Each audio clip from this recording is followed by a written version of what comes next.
People, good evening. So అందరూ వరలక్ష్మి వ్రతం preparations అయితే ఎలా చేసుకుంటున్నారు? సో నేనైతే ఫస్ట్ ఈరోజు అయితే ముందు పూజ సామాగ్రి అన్నీ అయితే క్లీన్ చేసేసుకుంటున్నాను.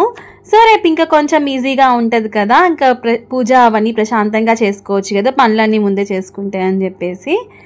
సో మీరైతే మీ ప్రిపరేషన్స్ ఎక్కడ దాకా వచ్చిందో అయితే కామెంట్ చేసేయండి. ఇంకా తర్వాత అయితే నీట్గా అయితే వాటిని తుడిచేసేసుకుంటున్నాను, వాటర్ మరకలు ఏం లేకుండా ఉంటాయి అని చెప్పేసేసి. ఇంకా తర్వాత అయిపోయాక అయితే ప్లాంట్స్కి అయితే వాటర్ అయితే పోసుకుంటున్నాను అనమాట. అట్లా ప్రశాంతంగా ఈవినింగ్ అయితే పక్షుల సౌండ్స్ అట్లా వినిపిస్తూ అట్లా ఉన్నాయి. ఇంకా మీకైతే డిస్టర్బెన్స్గా ఉంటుందని చెప్పి నేనైతే బ్యాక్గ్రౌండ్ అయితే తీసేసాను అనమాట. వీలైతే ఇంక్లూడ్ చేస్తాను. అండ్ ఇంకా అయిపోయాక అయితే ఇంకా ఆంటీ అయితే రూమ్ క్లీన్ చేస్తున్నారు. ఇంకా కొంచెం బయట స్టఫ్ ఉంటే అవి లోపల పెట్టేసేసి ఇంకా నేనైతే కిందకి వచ్చేసాను అనమాట. అంతే, నెక్స్ట్ వీడియోలో మళ్ళీ కలుద్దాం. Bye bye.